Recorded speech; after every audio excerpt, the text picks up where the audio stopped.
Assalamu alaikum, dear students of class 6th. Hope you are fine at your home. Open your textbook of General Science at page number 140, chapter number 14, water. आज का जो हमारा सब topic है वो है water cycle in nature.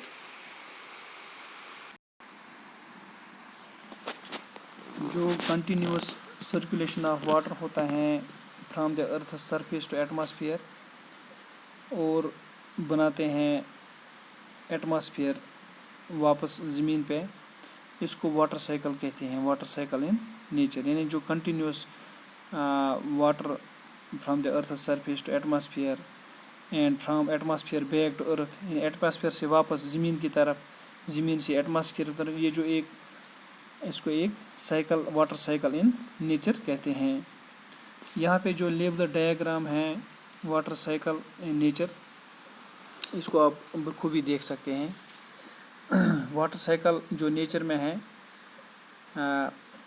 Water is present on the earth in rivers, lakes, ponds, oceans and soil. यानी जो पानी है ये मौजूद होता है ज़मीन पे, रिवर्स में, लेक्स में, पॉन्ड्स में, ओशंस में और ज़मीन पर भी। कुछ वाटर मौजूद होता है अंडर द ग्राउंड। जब सूरज से हीट जो होती हैं ये एवापोरेट करती हैं वाटर को, चाहे रिवर्स में हो, लेक्स में हो, पॉन्ड्स में हो, ओशंस में या ज़मीन पर, टू फॉर्म वाटर वेपर, तो इसको वाटर वेपर में तब्दील कर देता है, यानी भाप की शक्ल में इसको भाप में तब्दील कर देता है। जो वाटर वेपर है ये चला जाता है एयर में। जो प्लांट्स एंड ट्रीज़ ये एब्जॉर्ब करते हैं water from the soil through their roots, यानी जो प्लांट्स और ट्रीज़ हैं ये भी एब्जॉर्ब करते हैं, पानी को जज़ब करते हैं ज़मीन से अपने रूटों के थ्रू। और जो प्लांट्स और ट्रीज़ हैं ये लॉस करते हैं वाटर को, ये भी वाटर वेपर की सूरत में। किस प्रोसेस से? By the process of transpiration. इनमें जो ट्रांसपिरेशन प्रोसेस होती हैं, इस ट्रांसपिरेशन प्रोसेस की से ये वाटर वेपर में ये वाटर को छोड़ते हैं through the pores of their leaves. इनमें जो लीव्स होते हैं स्टोमेटा के थ्रू ये वाटर वेपर छोड़ते हैं और ये वाटर वेपर हवा में चला जाता है। जो air containing water vapour, air containing water जो है ये भी हीट हो जाता है बाय द सन, आफ्ताब की वजह से। जब ये हीटेड हो जाता है, हॉट एयर जो बन जाता है ये लाइटर हो जाता है, यानी ये हल्का हो जाता है और rises high in the sky, ये आसमान की ओर चलता है। It is cooled at high altitude, और काफ़ी ऊंचाई पे पहुंचने के बाद, काफ़ी अल्टीट्यूड पे पहुंचने के बाद ये वहाँ पे ठंडा हो जाता है।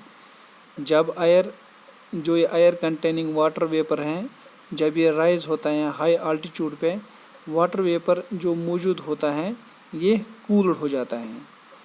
जो कूल्ड वाटर वेपर ये कंडेंस होता है तो ये बनाते हैं छोटे छोटे टिनी ड्रॉपलेट्स ऑफ वाटर। जो टिनी ड्रॉपलेट्स ऑफ वाटर हैं यही क्लाउड्स बनाते हैं स्काई में।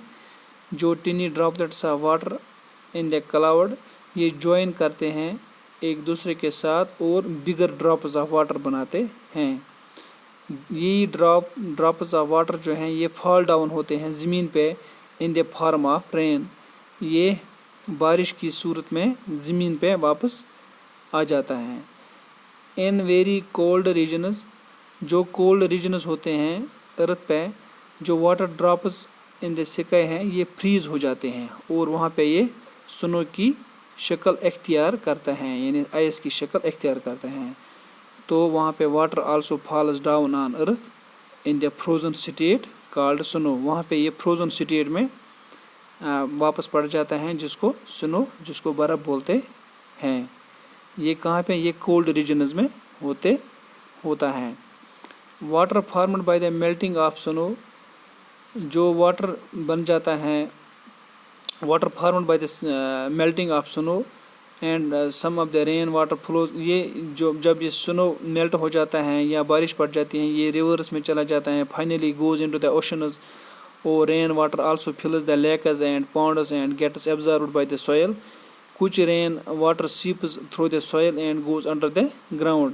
اس طریقے سے جو یہ واٹر ہم لیتے ہیں زمین سے یہ واپس چلا جاتا ہے returns to the earth and hence the water cycle is completed. Once again the water evaporates and water cycle is repeated. یعنی بارش کی صورت میں پڑ جاتا ہے برف کی صورت میں پڑ جاتے ہیں پگھل کے یا زمین پہ یہ واش آؤٹ کرنے کے بعد یہ سمندروں میں پونڈز ہیں ریورس میں چلا جاتا ہے پھر ایواپریٹ ہو جاتا ہے پھر سکے میں چلا جاتا ہے پھر وہاں سے یعنی اس طریقے سے واٹر سائیکل کمپلیٹ ہو جاتا ہے. The occurrence of water cycle in nature is a یہ کنٹینیوس پروسیس ہے. The water cycle never ends. یہ واٹر سائیکل کبھی نہیں ختم ہو جاتا ہے یہ کنٹینیوسلی چالو رہتا ہے. تو اس طریقے سے یہ واٹر سائیکل کمپلیٹ ہو جاتا ہے. خدا حافظ.